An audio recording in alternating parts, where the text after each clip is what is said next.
1954 में क्या होता है, राष्ट्रपति का निर्वाचन मंडल। राष्ट्रपति का जो निर्वाचक मंडल है उसमें कौन कौन शामिल होता है, कौन कौन शामिल नहीं होता है, इन सभी चीजों के बारे में डिस्कस करेंगे। देखिए, एक संविधान संशोधन हुआ था, 17वां संविधान संशोधन 1992 में।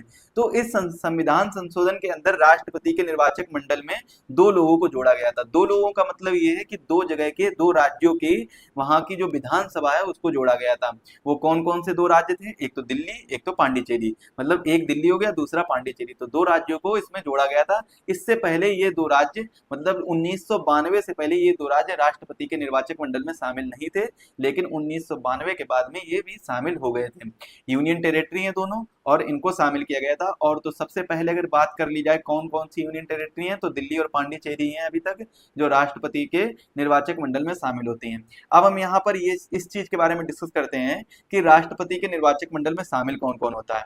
तो जितने भी संसद के निर्वाचित सदस्य होते हैं, यानी पार्लियामेंट के जितने भी निर्वाचित सदस्य होते हैं, मेंबर ऑफ पार्लियामेंट, एमपी होते हैं, चाहे वो राज्यसभा हो चाहे वो लोकसभा हो, दोनों के निर्वाचित सदस्य ही इसमें राष्ट्रपति के निर्वाचक मंडल में शामिल होते हैं। और जितने भी राज्य विधानसभाएं होती हैं उन सभी के निर्वाचित सदस्य राष्ट्रपति के निर्वाचक मंडल में शामिल होते हैं। तो दो पॉइंट आपको याद रखने होंगे। पहला कौन सा है, संसद के सभी निर्वाचित सदस्य, और राज्य विधानसभा के सभी निर्वाचित सदस्य। इसके बाद में तीसरा पॉइंट याद रखना होगा, दिल्ली और पांडिचेरी के निर्वाचित सदस्य। इसके बाद में, अगर ये पॉइंट कोई ज्यादा खास जरूरी नहीं, चौथा पॉइंट, लेकिन आपको फिर भी याद रखना होगा, यहाँ पर आप समझने का प्रयास करिए। मैं यहाँ पर अलग पेज लेता हूँ, उसमें समझाता हूँ। देखिए, जो शामिल होगा राष्ट्रपति के निर्वाचक मंडल में, जो शामिल होगा, यहाँ पर हेडिंग डाल लीजिए निर्वाचक मंडल। तो निर्वाचक मंडल में जो शामिल होगा वो कौन कौन होगा, लोकसभा के जितने भी सदस्य होंगे, वो कौन से, निर्वाचित सदस्य, मतलब जिनको हम चुनेंगे, मेरे द्वारा यानी जनता के द्वारा चुने जाएंगे, वो सदस्य शामिल होंगे। राज्यसभा के सभी निर्वाचित सदस्य शामिल होंगे, मतलब जिनको जनता के द्वारा चुना जाएगा।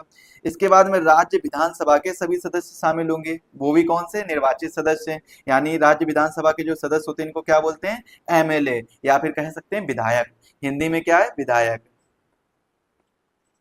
अब इसके बाद में दिल्ली और पांडिचेरी, दिल्ली और पांडिचेरी, आप पुदुचेरी लिख लीजिए, पुदुचेरी। तो दिल्ली और पुदुचेरी, इन दो राज्यों यानी यूनियन टेरिटरी के जो राज्य विधानसभा होगी, राज्य विधानसभा होगी, इसके निर्वाचित सदस्य भी किसमें, निर्वाचित सदस्य जो हैं वो किसमें शामिल होंगे, निर्वाचक मंडल में शामिल होंगे।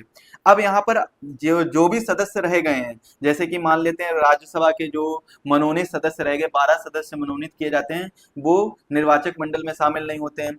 और जितनी भी विधान परिषद है, विधान परिषद कितने राज्यों में, विधान परिषद तो केवल 6 राज्यों में है ना।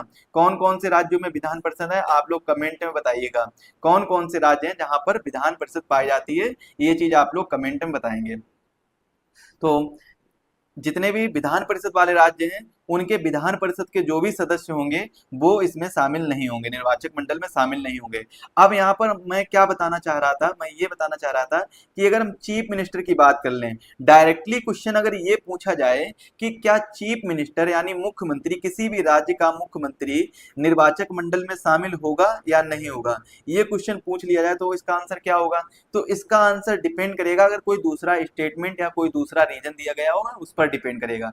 देखिए, जो चीफ मिनिस्टर होता है वो शामिल तो होता है निर्वाचक मंडल में, लेकिन शामिल नहीं भी होता है। अब यहाँ पर क्या बात होगी कि शामिल भी होता है शामिल नहीं भी होता है, कैसे, यहाँ पर ये बात हुई है कि अगर चीफ मिनिस्टर विधानसभा का सदस्य है, यानी अगर वो विधायक बनकर आया, विधानसभा का सदस्य है, तब तो वो शामिल होगा, तब तो क्या है, चीफ मिनिस्टर शामिल होगा निर्वाचक मंडल में। यदि अगर चीफ मिनिस्टर, इन 6 राज्यों का चीफ मिनिस्टर जो है वो अगर विधान परिषद का सदस्य है तो वो क्या है, निर्वाचक मंडल में शामिल नहीं होगा। ये चीज आप लोग याद रखिए। और यही सेम चीज आती है प्राइम मिनिस्टर के बारे में। अगर प्राइम मिनिस्टर लोकसभा का सदस्य है तब तो वो निर्वाचक मंडल में शामिल होगा, अगर वो राज्यसभा का सदस्य है तब वो क्या है, तब वो निर्वाचक मंडल में तभी शामिल होगा यदि वो क्या है, अगर वो निर्वाचित हुआ हो, अगर यदि क्या हुआ हो, निर्वाचित हुआ हो, ना कि मनोनीत।